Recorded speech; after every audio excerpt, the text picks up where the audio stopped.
al libro de los Hechos de los Apóstoles, como dicen muchos, como lo escribieron.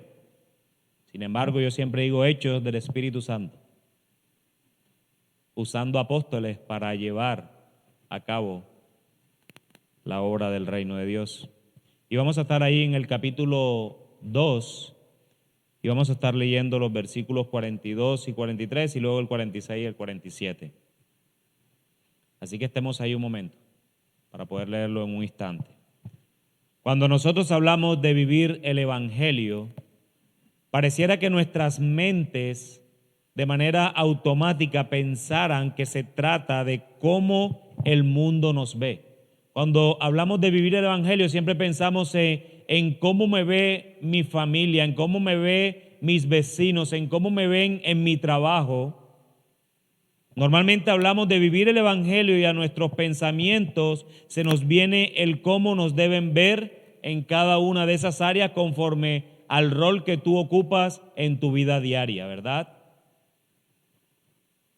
Pensamos en vivir el Evangelio solamente en términos externos.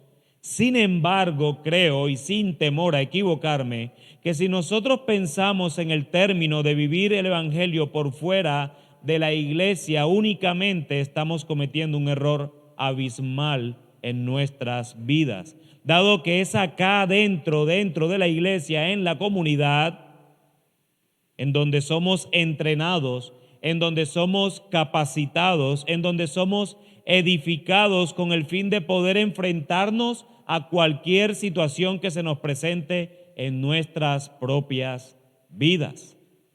Por eso hemos venido predicando la serie en este mes de la Congregación de los Santos, donde hemos visto los sermones tales como el Día del Señor, que yo estuve aquí el primer domingo de junio. Predicamos el Evangelio que lo predicó el pastor Ángel y cantamos el Evangelio que el domingo anterior fue predicado por Rodolfo. Y en el día de hoy vamos a estar predicando de esa imagen que nuestro hermano Jonathan muy gentilmente compartió acerca de vivimos el Evangelio. Vivimos el Evangelio.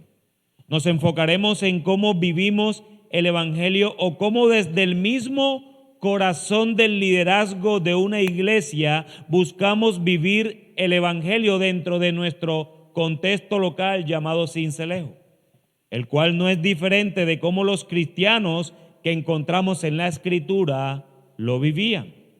Y yo quiero que me acompañen al texto base de nuestro sermón.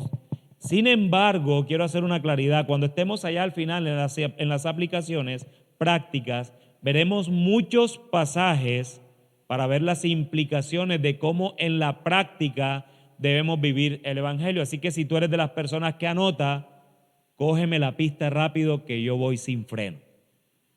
Anota el texto y después lo lees en casa si tú quieres. ¿Lo dije bien? Esos son términos cincelejanos, ¿no? Yo me estoy adaptando. No te digo como dicen en Barranquilla porque eso es vergonzoso, hermano. Me gusta más esta. Siento que voy en un carro a 150 y voy sin freno. Allá dice que voy en la moto sin SOA y sin casco. Lo tenía que decir, oye, porque avergüenzo a mis coterráneos. Hechos capítulo 2, versículos 41 y 42 y luego leemos el 46 y el 47. 41 y 42. Entonces los que habían recibido su palabra fueron bautizados, dice la Escritura, y se añadieron aquel día como 3,000 almas y se dedicaban continuamente a las enseñanzas de los apóstoles, a la comunión, al partimiento del pan y a la oración. Versículos 46 y 47. Día tras día continuaban unánimes en el templo y partiendo el pan en los hogares, comían juntos con alegría y sencillez de corazón, alabando a Dios y hallando favor con todo el pueblo. Y el Señor añadía cada día el número de ellos, los que iban siendo salvos. Señor, esta es tu palabra, oh Dios. Y yo quiero, Señor, que tu palabra penetre con poder en el corazón de los aquí presentes, Señor. Señor, yo te ruego por los méritos de Cristo que tú obres en cada corazón aquí presente, Señor. Tal vez muchos cuando se levantaron esta mañana ni siquiera pensaban en estar en este lugar hoy, Señor. Pero queremos confiar en que tú providencialmente los has colocado en medio de nosotros para que escuche tu palabra, Señor. Y yo te ruego que así como abriste el corazón de Lidia mientras Pablo predicaba, de la misma manera tú abras corazones aquí en esta mañana y puedan adorarte, glorificarte y exaltarte a ti, Señor. Yo te pido todas estas cosas confiando en el poder del Espíritu Santo, Señor, en que Él siga obrando, así como obraba en este libro de los Hechos, y en el poder de Cristo para salvar. Oramos en su nombre, para su gloria. Amén. Cuando hablamos nosotros de la fe, sabemos que conocer una verdad no es suficiente. No es suficiente, es necesario que haya una vida que es congruente con dicha verdad. Cuando tú me dices que tienes una convicción acerca de algún tema específico, cualquiera que sea, no importa el tema que quieras tocar, no necesariamente tiene que ser religioso, pero que tú has creado convicciones al respecto. Por ejemplo, una convicción en la crianza de tus hijos, tú tienes que ser consecuente con esa convicción, con esa verdad que tú mismo has creído. Así esa verdad va en contra del resto del mundo después que no vaya en contra de lo que Dios ha dicho en su palabra, ¿verdad? Entonces, no es suficiente con conocer la verdad si esa verdad no es congruente con la vida que nosotros vivimos cada día. Y esa es una marca importante de una iglesia que es centrada en el Evangelio. Es una marca supremamente importante. Normalmente, yo como lo ilustro, es que las iglesias que dicen que son centradas en el Evangelio, que tú vas a cualquier iglesia y todas te dicen que son centradas en el Evangelio, tienen el Evangelio allí como un accesorio colgado, como si el Evangelio fuera algo que los salvó y ya, no acabó, ahí acabó su trabajo el Evangelio. Como si Cristo se colgó una cruz para solamente salvarte y ya, y te salvó, pero te dejó como tú bien venías. No. El Evangelio es la puerta de entrada, el Evangelio es el camino, el Evangelio es el final, el Evangelio es todo, porque aquel con el cual nos vamos a enfrentar algún día, después que partamos de esta tierra, va a ser con el Evangelio encarnado, va a ser con nuestro Señor Jesucristo. Él es el que va a tirar a la izquierda a aquellos que no creyeron en Él, y a la derecha le va a decir, buen siervo y fiel. En lo poco fuiste fiel, en lo mucho te pondré. Entra en el reino de tu Señor. ¡Wow! El Evangelio es todo. Jesús en la cruz garantizó la redención de muchos y su unión en un cuerpo llamado la iglesia. Esta iglesia es conocida entre los teólogos como la iglesia universal, la cual está compuesta de todos los redimidos por la sangre de Jesucristo, de todas las edades y de todos los lugares en el mundo conocido. Los santos que forman parte de esta iglesia se identifican con iglesias locales. Muchos han llegado a mí a decirme, es que yo pertenezco a la iglesia universal de Cristo. Y yo decía, wow, tremendo. Pero eso lo debes manifestar es a través de la iglesia local donde el Señor te planta. La única manera de yo garantizar de que pertenezco a esa iglesia universal es cuando pertenezco a una iglesia local, en donde yo puedo poner por obra los dones que Dios me ha dado a mí para administrarlos para su gloria y para el bien de su iglesia, y recibo los dones de otros para mí, para la edificación de mi alma.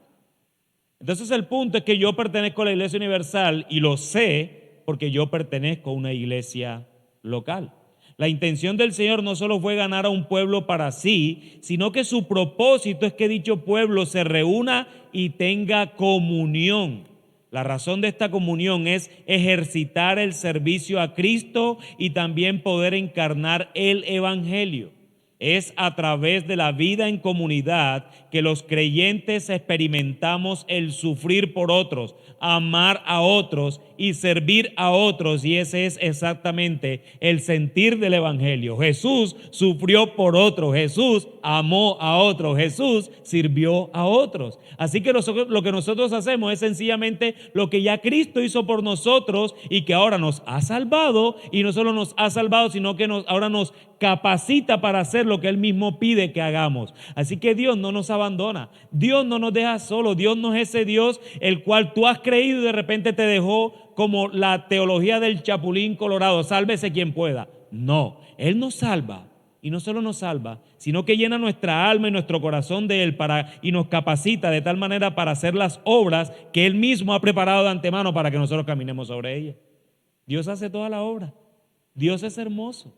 Dios es perfecto. La voluntad de Dios es que la iglesia se convierta en la materialización del amor y la gracia manifestada en la muerte de nuestro Salvador. Estamos llamados a andar de acuerdo con el Evangelio. El apóstol Pablo reprendió a Pedro y a un grupo de hermanos porque no andaban con rectitud en cuanto a la verdad del Evangelio. Eso nos lo dice en la carta a los Gálatas en el capítulo 2, versículo 14. Ellos necesitaban recordar su llamado a vivir de acuerdo con el Evangelio. Pero hermanos, ¿qué es una iglesia centrada en el Evangelio? Porque ese término se ha puesto incluso de moda ahora otra vez y ahora tenemos una iglesia centrada en el Evangelio. De hecho, el eslogan de Iglesia Bíblica de la Ciudad en Barranquilla es, ustedes se lo saben, yo no me acuerdo. No, pero el eslogan, una iglesia centrada en el Evangelio en medio de la ciudad. Ese es el eslogan nuestro. Y nosotros caminamos sobre ese eslogan de tal manera que cuando buscamos un lugar a donde mudarnos, tenemos que cumplir con el eslogan. Estamos diciendo en medio de la ciudad, no en el sur de la ciudad, no en el norte de la ciudad, no en el oeste, ni en el medio. Y por eso ahorita estamos recientemente como tratando de ubicarnos otra vez o quedarnos y ampliar, no sabemos todavía. Pero el punto es que aquellos que están buscando, yo les dije en medio de la ciudad, recuerden el eslogan. No, pastor, que aquí hay una bodega que está... No, el eslogan en medio de la ciudad. Tenemos que cumplir porque eso fue lo que Dios nos entregó y vemos eso porque Dios ha respaldado la obra hasta ahora en medio de la ciudad. Él no nos ha mandado para otro lado. Pastor, pero es que allá hay más gente. Allá podemos plantar otra iglesia si quiere. Pero ¿qué es una iglesia centrada en el Evangelio? Una iglesia centrada en el Evangelio, entonces, es aquella que promueve el amor fraternal y la unidad en Cristo a través del sano compartir en la congregación de los santos, el partimiento del pan, lo cual es la cena del Señor, la misericordia con los necesitados y la comunión unos con otros. Eso es lo que vemos en estos textos que acabamos de ver en el libro de los Hechos de los Apóstoles. Vemos varias características fundamentales con el fin de que podamos vivir el Evangelio. Y la primera de ellas es lo que nos dice el versículo 41, noten una vez más. Entonces los que habían recibido su palabra fueron bautizados. Los que habían recibido su palabra fueron bautizados. Debemos ser cuidadosos con cada palabra inspirada por el Espíritu Santo. En matemáticas, aquellos que todavía están en el bachillerato, ¿verdad? Tú estás en el bachillerato. Bueno, en matemáticas, ¿qué dice la propiedad conmutativa? ¿Alguien se acuerda de eso? Yo no, ni idea. Yo si no lo escribo no me acuerdo. ¿Qué dice la propiedad conmutativa? Bueno, esta propiedad indica, y se lo voy a decir, yo sé que ustedes saben, lo que pasa es que no se acuerdan. El orden de los números que se emplean en la operación no altera el resultado. ¿Sí saben? Ahora sí se acordarán. Eso es lo que dice la propiedad conmutativa. En el cristianismo no pasa lo mismo. No es tal cosa como que me voy a bautizar para ver qué sucede. Voy a echarme un chapuzón en el agua para ver si el Señor me salva.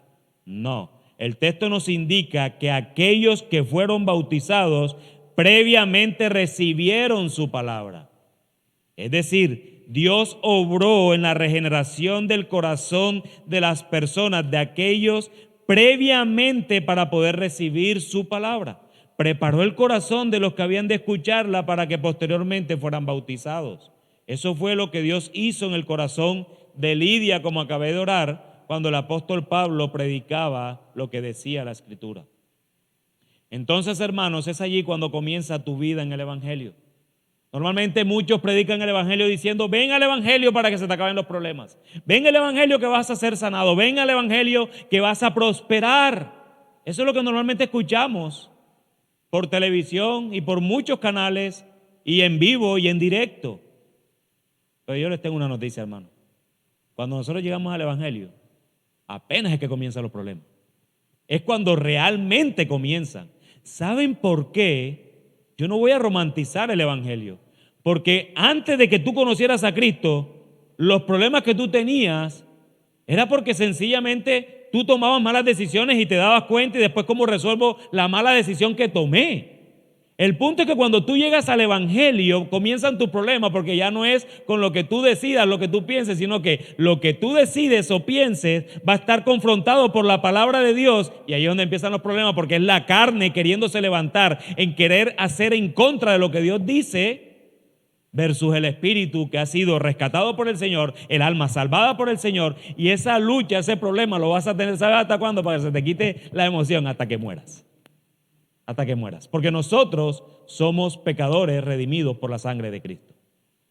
Y por muy pastor que soy, no vayan a creer que yo soy un santo. Si yo fuera santo como muchos creen de los pastores, yo estuviera con mi Señor. Yo estoy en un proceso de santificación, que muchos pueden estar delante de mí, otros pueden estar detrás, pero ¿saben una cosa? Lo hermoso de esto es que más allá de donde yo esté, delante o detrás, todos vamos a terminar en la misma carrera. Todos vamos a terminar igualitos. Así que tú puedes decir, pero el pastor tiene una vida piadosa. Bueno, imítalo si tú quieres. Pero el punto es que eso te anime, porque cuando tú mueras vas a estar en la misma posición que él, si tú eres creyente. ¿Sí ven? Así que ánimo, hermano, apenas los problemas comienzan cuando conocemos a Cristo. El bautismo es una ordenanza del Señor que debemos celebrar cuando un hermano que ha llegado a la fe por la gracia de Dios decide hacerlo, porque ha sido movido por el Espíritu Santo a hacerlo y comprometerse con sus hermanos a servirle tal como Él es servido. El bautismo es algo hermoso, y esto era lo que estos hermanos hacían: escuchaban la palabra, ¿verdad? Iban y se bautizaban. Hechos nos sigue diciendo que se añadieron como 3,000 almas ese día. Y nosotros a veces tenemos que lidiar nuestro corazón con este texto. Uno quisiera que hubiesen 3,000 almas aquí. Pero hermanos, recuerden, Hechos es un libro histórico. Porque cuando nosotros leemos Hechos a la luz como si fueran cosas o promesas o mandatos del Señor, ya estamos haciendo una lectura del libro equivocada. Es decir, si tú quieres tomar un mandato del Señor, no es Hechos lo que tú tienes que tomar. Si tú quieres tomar una promesa del Señor, no es Hechos lo que tienes que tomar. Dios no ha prometido que en Sincelejo van a venir 3,000 almas cuando Ángel venga en julio acá. Nadie les ha prometido eso. Lo que Dios sí ha prometido es que si tú eres fiel, Él es fiel. Él va a seguir siendo fiel. Sean con 10, sean con 100 o sean con 3,000 almas. O por qué no 5,000. El Señor hace como quiera, hermano. Dediquémonos a ser fieles, que los resultados están a cargo del Señor, no de nosotros. Entonces nunca lean Hechos pensando que lo que dice Hechos es lo mismo que va a pasar ahora.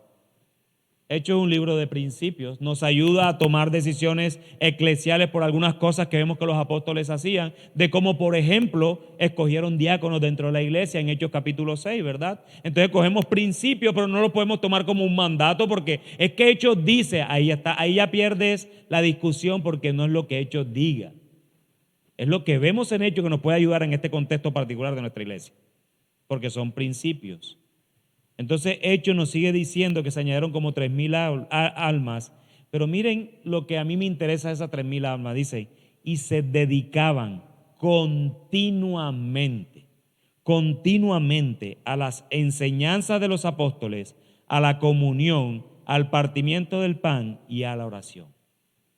Hermano, lo que estamos aquí sí podemos tomar ese principio, era continuo. O sea que los primeros cristianos de hace 2,000 años no eran domingueros. Continuamente, no eran solo los domingos. Era una vivencia, era una práctica, era cotidiano, era continuo, hacía parte de ellos andar entre la iglesia. Se dedicaban continuamente. Muchas veces nos parece tanta cosa que la iglesia hace. Actualmente acá en Sincelejo nos reunimos presencialmente solo los domingos, por lo que ustedes ya conocen. Nosotros estamos plantando desde Barranquilla. Si pudiéramos estar acá en 3 semanas pudiéramos, pero no podemos todavía, hasta el próximo mes de julio, que por fin, como lo anunció creo que Ángel la semana pasada, ¿verdad? No, hace 15 días lo anunció Ángel aquí, que ese era el motivo del por qué yo estaba así el primer domingo, que ustedes dijeron se va a morir alguien. No se iba a morir alguien, es que nos tenemos que desprender de ese varón. Pero el punto es que hasta hoy solo hemos estado reunidos los domingos este año. Pero estoy seguro, porque conozco a Ángel, estoy seguro que él va a hacer algo entre semanas. Él no se va a quedar quieto, él no va a estar en Cincelos así. No, él viene a hacer obra de misionero acá. Y para hacer obra de misionero hay que trabajar. Y si no trabaja, lo regaño. Trabaja, hermano. Que para eso te mandamos. Así que tampoco estoy de acuerdo con aquellas iglesias que plantean un calendario semanal que no le queda tiempo a la gente ni de ir a trabajar a sus empresas.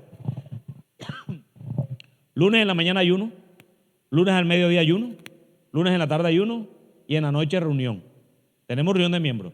Los martes oración en la mañana, oración al mediodía, oración en la noche.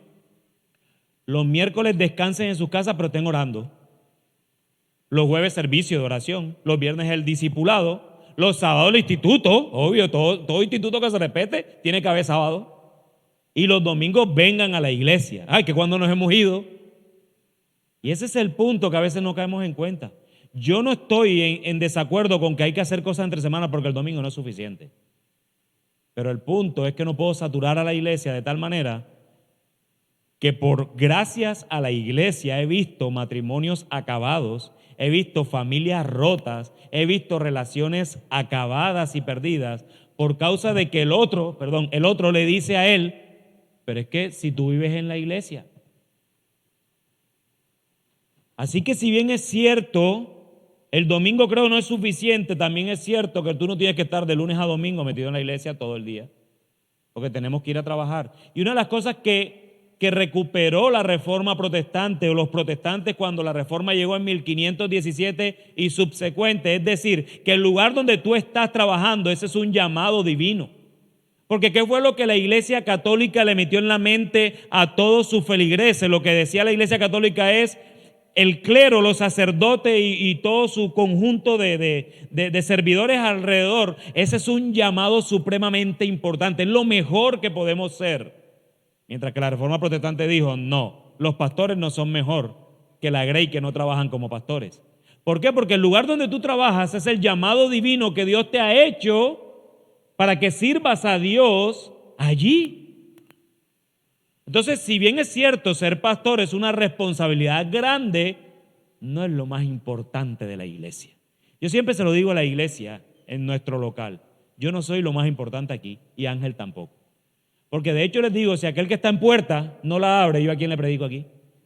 Así que todos, tanto el que está en puerta como yo, somos exactamente el mismo, salvado por la misma gracia, salvado por el mismo Cristo, bautizado en el mismo bautizo. Celebramos la Santa Comunión juntos. ¿Por qué? Porque somos un pueblo redimido en donde nuestra cabeza es Cristo, no el pastor. Y eso lo debemos entender tranquilamente.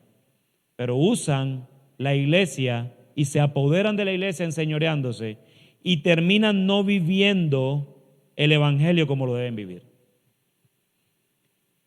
Así que yo creo, mi hermano, que si a alguien que se autodenomina ser cristiano le parece extenso, 6 horas a la semana, poniendo el caso de que sean 2 domingos, 2 en la reunión de oración y 2 en el grupo pequeño, por ejemplo,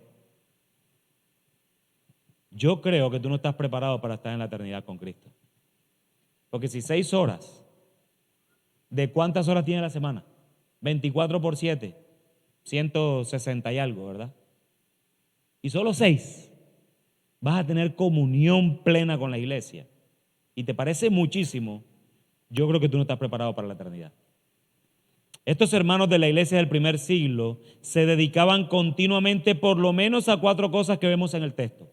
A las enseñanzas de los apóstoles. Cuando vivimos el evangelio es importante exponernos delante de la predicación de la palabra de Dios. En cuanto a la predicación, lo vimos con suficiente detalle unos domingos atrás, lo predicó Ángel. Pero para vivir el evangelio debemos exponernos a ella. No podremos ser edificados, animados, consolados, exhortados si no nos exponemos a la predicación fiel de la palabra de Dios. Cuando la predicación no es fiel, hermanos, nosotros comemos vidrios. Y si bien nosotros no somos apóstoles en cuanto a oficio, porque creemos que hoy no existe este oficio, sí lo somos en cuanto a que somos enviados para enseñar las doctrinas de las Escrituras, el Evangelio. De hecho, el término apóstoles significa es enviados. Eso es lo que significa apóstoles. Pero nos hemos quedado con el título como si tuviéramos un poder especial y no hay poder especial. De hecho, yo estoy hoy como apóstol en Sincelejo, como ese enviado de Iglesia Bíblica de la ciudad a Sincelejo. Esto lo podemos ver con fuerza acá los domingos cuando somos expuestos delante de la predicación de cada sermón dominical. Pero lo segundo que vemos allí es la comunión. Cuando el texto griego es expuesto allí en el libro de los Hechos, la palabra comunión es la que se conoce como koinonía. Koinonía. Es necesario utilizar los términos correctos para no equivocarnos. ¿Saben por qué? Porque hoy comunión le llaman a tener un espacio para poder hablar, para ir al cine, para jugar a fútbol, para ir al restaurante. Vamos a tener comunión. Dice, ¿y dónde van? No, vamos para el cine. ¿Qué comunión puedes tener en el cine? Hermanos, no confundamos las palabras bíblicas, porque si no caemos en errores doctrinales. Cuando hay comunión tiene que estar en medio de las personas el poder del Espíritu Santo obrando, porque estamos hablando de Dios. Aquí tenemos comunión. Cuando celebramos la Santa Cena tenemos comunión. Cuando ofrendamos tenemos comunión. Cuando cantamos tenemos comunión porque cantamos en el poder del Espíritu Santo. Pero cuando vemos una película con los hermanos de la iglesia, ¿qué comunión puede haber? Hay fraternidad, hay amistad. ¿Eso es malo? No, Señor, eso no es malo. Yo prefiero ir al cine con mis hermanos de la iglesia a verme una película sana hasta yendo con personas que no conocen al Señor. Pero lo que quiero enfocar aquí es que no tenemos que confundir los términos, porque comunión no es fraternidad. La comunión tiene fraternidad, pero no es únicamente fraternidad. Son dos términos diferentes. Así que mi intención es que aprendamos a utilizar los términos de manera correcta y bíblica. Pero un espacio muy fuerte que es de comunión son los grupos pequeños, los discipulados. En esos espacios pequeños, cuando compartimos el sermón, cuando hacemos ciertos asuntos allí, cuando oramos juntos por las necesidades de los unos por los otros, son espacios supremamente importantes y nos hacen crecer, porque yo he visto ese impacto en nuestra iglesia cuando no se conocían, oran juntos por alguna necesidad en particular y entre semanas le está escribiendo el uno al otro, óyeme, ¿cómo vas con eso que nos contaste? ¿Cómo te puedo seguir ayudando? ¿Cómo te sirvo? Eso es compenetrarse, eso es comprometerse con el otro, eso es vivir el evangelio. Eso es vivir el evangelio. Y eso es lo que hacían estos personajes o estas personas del libro de los Hechos. Pero en tercer aspecto importante dice al partimiento del pan. Bendito sea el Señor por esta gracia, por esta ordenanza. Él instituyó la cena para ponerla en práctica y por eso lo hacemos. Hasta ahora en este lugar, cada primer domingo del mes, cada primer domingo del mes lo hacen en Sincelejo. No les prometo que termine así. Nosotros en nuestra iglesia lo hacemos todas las semanas y nosotros hemos visto cómo esto se vuelve un medio de gracia para nosotros. Ayer precisamente en clase que estaba dictando de nuestro instituto en la iglesia, un estudiante, y estábamos hablando del tema de la Cena del Señor y el bautismo, un estudiante me decía, pastor, pero de verdad que cuando pasamos a celebrar la Cena del Señor todas las semanas, ha sido de una gran bendición para mi vida, porque esto me santifica de una manera como usted no tiene idea. ¿Por qué? Porque yo no me atrevo a tomar la Cena del Señor si tengo alguna división con un hermano. Mientras que cuando la tomaba una vez al mes, tengo 28 días para solucionar el problema. Porque si algo somos como seres humanos, es evadir la responsabilidad. Entonces, cuando te dan 28 días, tú le juegas la pasada. Tú le bailas el indio y empiezas a cogerle la comba al palo. Pero cuando tienes 6 días, tú dices, espérate que esto está cortico. ¿Qué provoca eso al final? Santidad, porque es lo que Dios quiere, que te santifiques. Y la Cena del Señor procura eso también. Y en cuarto lugar, dice Hechos que se dedicaban ¿a qué? A la oración. Dice una frase que siempre me ha gustado así: una iglesia de rodillas es más poderosa que un ejército de pie. Esta frase hace alusión a la necesidad que tenemos de orar como iglesia. No es porque Dios va a torcer el brazo porque ahora oramos más, sino porque necesitamos entender y practicar la voluntad de Dios. Dios no tuerce el brazo por nuestras oraciones, hermanos, pero hay cosas que van a suceder solo cuando nosotros oremos. ¿Y sabes por qué? Porque Dios lo ha decretado de esa manera. Ok, yo voy a decretar de que esto pase, pero va a pasar cuando la iglesia ore. ¿Lo habías pensado así? Dios no se le tuerce el brazo. Yo no es que estoy aquí de rodillas, Señor, ayúdame con esto, yo iba a coger por aquí que es tu voluntad, pero no, yo prefiero esto, que esto me conviene más. Eso ni lo ore, porque eso no pasa ni del cielo raso. Pero lo que sí es cierto es que Dios ha decretado tantas cosas que nosotros no conocemos su decreto, y ha decretado tantas cosas que van a ocurrir cuando tú y yo oremos. Por eso es que necesitamos orar. Por eso es que necesitamos orar, para mostrar la dependencia que tenemos en Dios, de que Él es el Padre y yo soy su hijo. Yo no soy el creador, yo soy una criatura. Yo necesito, Él da. Entonces necesitamos orar. Y era una práctica constante de los cristianos del primer siglo, porque ellos vivían el Evangelio. Mis hermanos, si tienes la posibilidad de conectarte al servicio de oración, por ejemplo, y no lo haces, créeme que puedes estar pecando delante de Dios. Aquel que puede hacer lo bueno y no lo hace, le es contado como pecado. Orar como iglesia, juntos, como hermanos, es algo necesario para nuestras almas. Ver como hermanos que están pasando aflicciones, escasez, problemas, y verlos adorar a Dios, eso debe llegar hasta nuestras almas. Yo soy consciente de hermanos que tienen problemas, y tú lo ves un domingo cómo adoran al Señor cantando alabanzas de una manera enérgica, con el pensamiento, con sus emociones, con su amor al Señor. Y tú dices, wow, ¿cómo me enseña esta persona? Por eso es que el texto, cuando habla de cantarse los unos a los otros, dice enseñándose. Cuando cantamos, estamos enseñando la verdad de Cristo al resto de la iglesia. Por eso muchas veces yo personalmente callo en la congregación y no canto, sino que quiero escuchar las verdades de la palabra de Dios cantada por mi iglesia local a mis oídos, para que refresquen mi alma. Y abrir los ojos y ver a esa hermana con la que me reuní, el cual tenía problemas, que tiene un cáncer, que tiene una enfermedad, cantando al Dios de gloria. Eso anima a mi alma, hermanos. Y eso solo se puede vivir a la luz de una iglesia local. Eso solo se puede vivir dentro de la iglesia local y no afuera. Yo no puedo vivir eso con el mundo, porque el mundo no canta. El mundo no canta, sino canta lo que ya ustedes saben que canta. Nosotros le cantamos a Dios.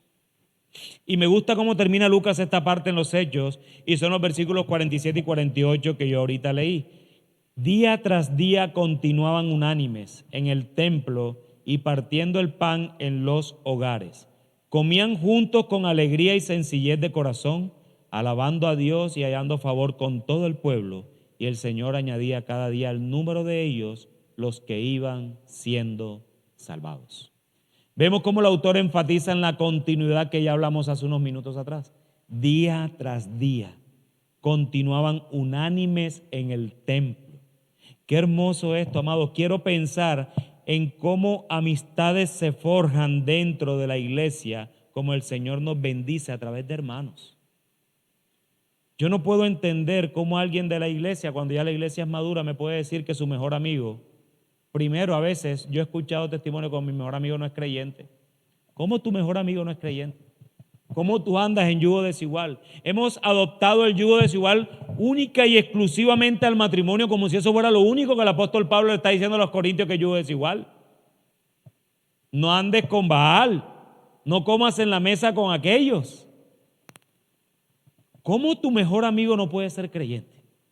Yo no entiendo eso. ¿Cómo tú pides un consejo a una persona que adora a un Dios diferente al tuyo, al Dios verdadero, al Dios creador? Mientras que él adora a un Dios diferente al tuyo, llámese como se llame, y normalmente el Dios que ellos adoran es el Dios de ellos mismos. Ellos mismos son dioses para ellos. Yo quiero tener mis mejores amigos dentro de mi iglesia local, con la iglesia con la que yo camino, con la que yo ando. Y de hecho, mis mejores amigos están en mi iglesia local. Y yo tengo 5 años en Iglesia Bíblica de la Ciudad, casi desde que se plantó. Y yo venía con amistades profundas de otra iglesia. Y hoy por hoy mis mejores amigos están en IBDC. Está Ángel, está Rodolfo, están hermanos muy cercanos. ¿Y cómo yo sé que son mis mejores amigos? Les voy a dar una clave para que sepan esto. Así que tú vas a determinar cuando tus amistades están dentro de la iglesia. Yo digo esto siempre, que a veces suena como trabalengua, pero espero hacerme entender. Si yo expongo mi vida completa, todos en la iglesia, si yo sumo todo lo que la iglesia sabe de mí, saben todo de mí. ¿Sí me hago entender? ¿Se entendió? Es decir, no necesariamente cada uno sabe todo de mí, pero si yo sumo todo lo que todos saben de mí, saben todo de mí.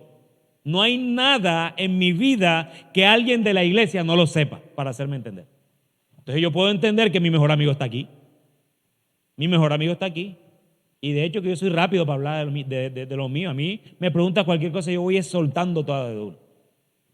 De una.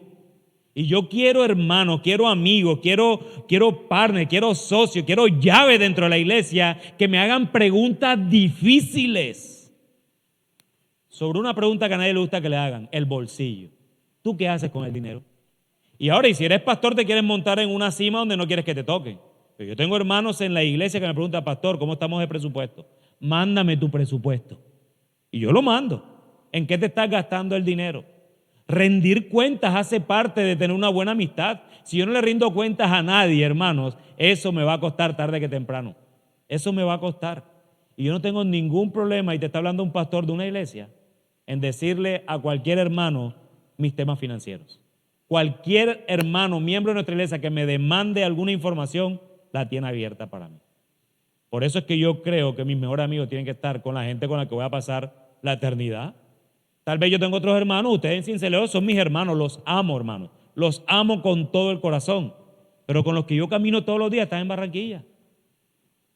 Y los amamos tanto ustedes que nos vamos a desprender de un miembro nuestro, de hecho, de dos, para que venga acá a servir. Y yo estoy seguro que esta no va a ser la última vez que voy a venir, para tu desgracia. Porque es que, para contextualizar un poco, no es que él no me quiera, él me quiere. Lo que pasa es que esta gente, estos hermanos que trabajan en audiovisuales, padecen conmigo. Porque, pastor, no te muevas. Entonces yo no sé, eso de no moverme, yo no sé cómo se hace. Yo sí me muevo, yo me muevo por aquí, me muevo por acá. Van a creer que el video del rapto se fue el Señor. No, ¿cuál rapto? Nada. Me muevo y no pasa nada. Así que, hermano, te tengo malas noticias. Yo voy a volver. Estoy seguro. Es más, yo apenas Ángel se venga, que lo traiga, le decir, Ángel, ¿cuándo vengo? No, en verdad, hermano, mi iglesia local, ahí están mis amigos. Ahí tienen que estar mis amigos. Es con la gente con la que yo camino. Es con la gente con la que yo ando todos los días.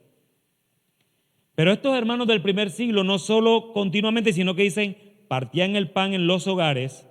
Hablamos del templo ahora. Ahora dice, partían el pan en los hogares. Comían juntos con alegría y sencillez de corazón, alabando a Dios y hallando favor con todo el pueblo. Ya no solo era suficiente en el templo, sino que también se reunían en los hogares. Comían juntos con alegría y sencillez de corazón, alabando a Dios y hallando favor con todo el pueblo. Soy un convencido, mis hermanos, que vivir el evangelio dentro de la iglesia como Dios así lo manda, hace que automáticamente tengamos una vida centrada en el evangelio también delante de los de afuera. Eran evaluados por todo el pueblo y decían, wow, esta gente es extraña, esta gente es extraña. Pero si no vives el evangelio dentro de la iglesia, ¿cómo pretendes vivirlo afuera? Es acá donde vivimos muchas cosas, donde el Señor nos hace a la imagen de Cristo día tras día y que nos perfeccionará hasta el día de su venida. Pero hago una pregunta final: ¿cómo nos forja Dios el carácter dentro de la iglesia? ¿De qué manera práctica vivimos el evangelio dentro de la iglesia hoy? Porque yo lo que les he dado es un montón de ideas reales que vemos a la luz del libro de los Hechos. Pero ahora, pastor, ¿yo cómo hago? ¿Cómo hago para vivir eso aquí entonces? Bueno, aquí es donde viene mi retórica de versículos para que entendamos de que todas las cartas fueron escritas a iglesias específicas o incluso a iglesias universales, pero fueron escritos a iglesias. Y lo que los apóstoles o los escritores, los autores escribían, se van a dar cuenta que era en el contexto de la iglesia local. Así que si tienes lápiz y hoja, anota rápido. Que una vez más, ¿voy cómo? ¿Cómo? Sin freno, porque sin soda es ilegal, hermana. Y no apoyamos la ilegalidad. Y sin casco también. Juan 13, del 14 al 15. Pues si yo, el Señor y el Maestro, les lavé los pies, ustedes también deben lavarse los pies unos a otros, porque les he dado ejemplo para que como yo les he hecho, también ustedes lo hagan. Servirnos los unos a los otros. Lávense los pies. Esto no quiere decir que le tienes que hacer el pedicure al hermano. Esto no quiere decir nada de eso. Es un sentido de humillación lavar los pies. Es un sentido de hacerte inferior a tu hermano para poder servirle. Eso es lo que significa lavar los pies. ¿Y quién fue nuestro mayor ejemplo? Cristo. Y Cristo le lavó los pies probablemente a aquel que lo iba a vender o a aquel que lo vendió. Juan 13:34, un mandamiento nuevo les doy, que se amen los unos a los otros, que como yo los he amado, así también se amen los unos a los otros. Hermano, tienes que amar a tu hermano. Amarse los unos a los otros no es una opción para el creyente, es un mandato. Como yo los he amado, ámense los unos a los otros. Yo tal vez, hermanos, no los conozco a todos ustedes con mucho, no sé mucho de ustedes, pero tengan algo seguro, que yo les amo. Yo les amo. Y la mejor manera de amarles es venir a Sincelejo y predicarles el evangelio. Esa es la mejor manera. Si de esto se desprenden otras cosas, bendito sea el Señor.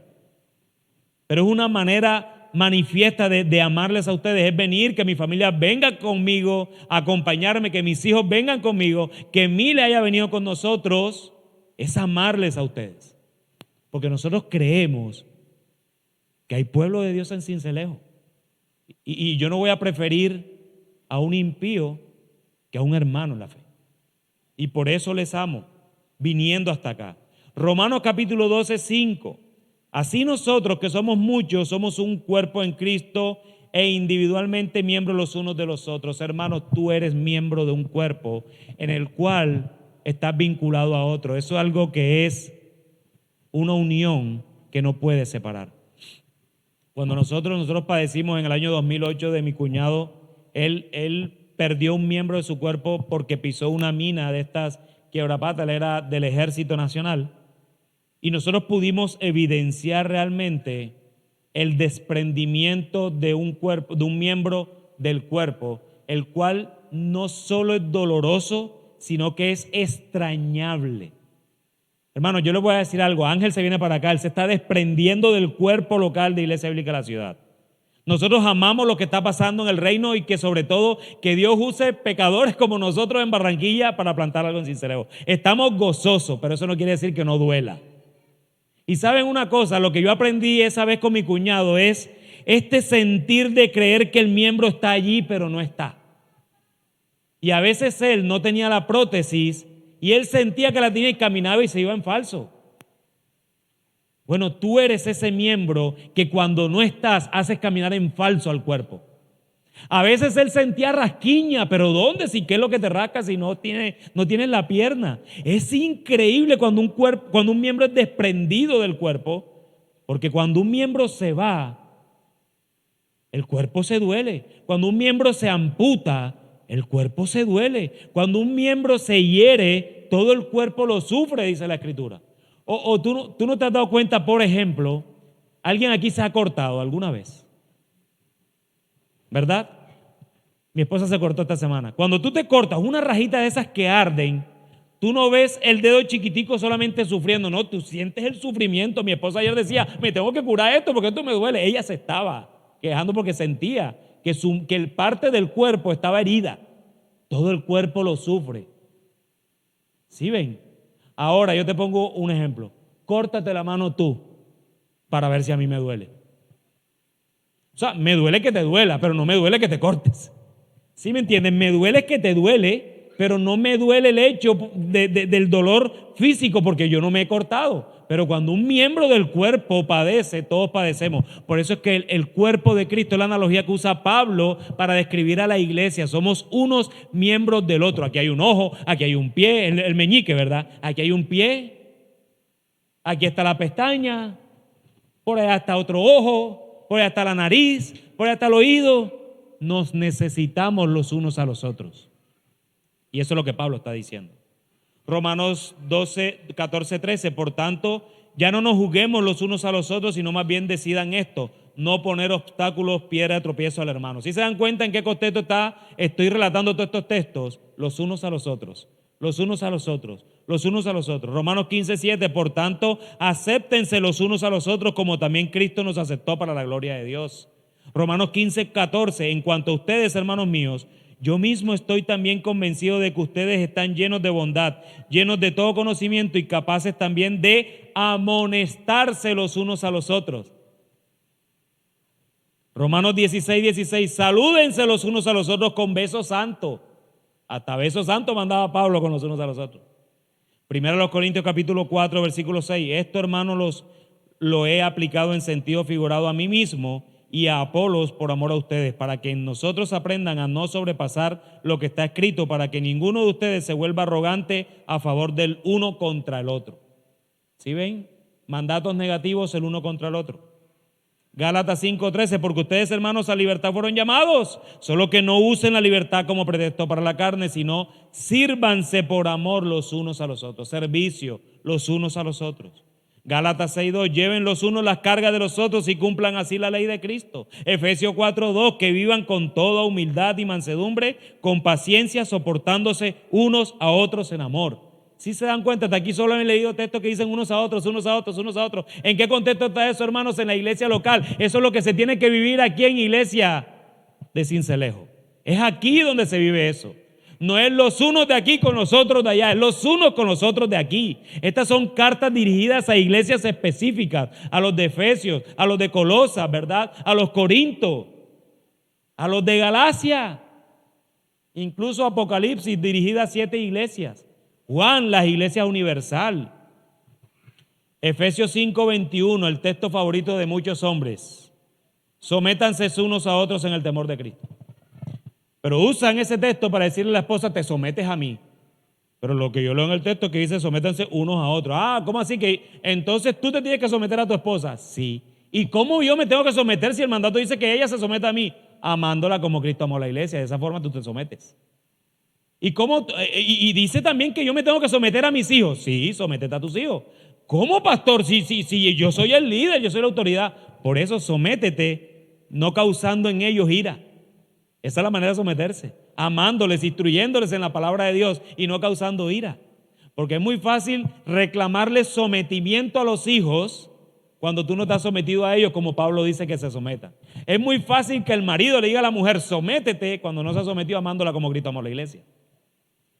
Así que, hermanos, sométanse uno a otro. Y el contexto de esto es la iglesia, la familia, porque también después se mete con el trabajo, sométanse a sus amos. Y que los amos también traten bien a sus trabajadores. Primera Tesalonicenses 4:18, por tanto, confórtense unos a otros con estas palabras. ¿Cuáles palabras? Las del Evangelio. La misma Tesalonicenses 5:11, por tanto, confórtense los unos a los otros y edifíquense el uno al otro tal como lo están haciendo.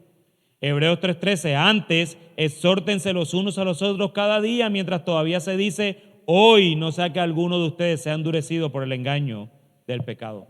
Yo públicamente le voy a pedir un favor a Jonathan. Yo creo que tú puedes mandar todos estos textos a los grupos. ¿Cierto que sí? Gracias, Jonathan, por tu servicio. Porque yo creo que es importante, hermanos, que podamos entender estos textos. Porque nosotros si estamos plantando una iglesia en Sincelejo, eso es lo que buscamos de una iglesia local. Uno de nuestros pilares en nuestra iglesia es vivimos el Evangelio. Nosotros predicamos el Evangelio, anunciamos el Evangelio, cantamos el Evangelio y vivimos el Evangelio. Y cuando ese pilar no se está cumpliendo por alguna circunstancia, nosotros atacamos porque tenemos que vivir el Evangelio. Nosotros no queremos ser lo que tanto hemos criticado. Allá se predica fielmente, pero nadie hace nada con nadie. Allá son egoístas. Allá hay un grupo élite. Allá esto, allá. No, aquí vivimos el Evangelio. Y es lo que nosotros queremos para Sincelejo también. Y por eso estamos predicando esta serie. Primera de Pedro 4:9, miren esta. Sean hospitalarios los unos para con los otros sin murmuraciones. La que más nos cuesta, que nos toque en el reino que se llama casa. Sean hospitalarios. Hermanos, ¿a cuántos han ustedes hospedado en casa? Pues eso es lo que dice la Escritura. Hospitalarios. Amados hermanos, esto es vivir el Evangelio. Es todo lo que hacemos acá los unos con los otros. No pretendamos mostrar en el mundo algo que ni siquiera podemos vivir dentro de la iglesia. Vivamos el Evangelio como Dios demanda que lo vivamos. Estos mandatos para nosotros como creyentes no nos es gravoso porque Dios nos ha salvado en Cristo y nos capacita para poder cumplir sus mandatos. Él mismo nos capacita. Tal vez no podemos cumplir perfectamente estas demandas de Dios mismo para los suyos, pero sí los podemos cumplir sinceramente esforzándonos en hacer lo que agrada a aquel que nos salvó. Que el Señor nos ayude, hermanos, como iglesia, a poder vivir a la luz de su palabra esto. Es importante para cada uno de ustedes tener en el corazón este objetivo. Vivir el Evangelio no es un capricho, no es una carga, es un mandato de nuestro Señor Jesucristo, es su ley de amor para con nosotros y lo podemos hacer porque Él nos capacita para esto y porque sencillamente nos ha salvado para vivir una vida centrada en el Evangelio. Que el Señor bendiga su palabra. Amén. Señor, te damos gracias en el nombre de Jesús, bendito Dios.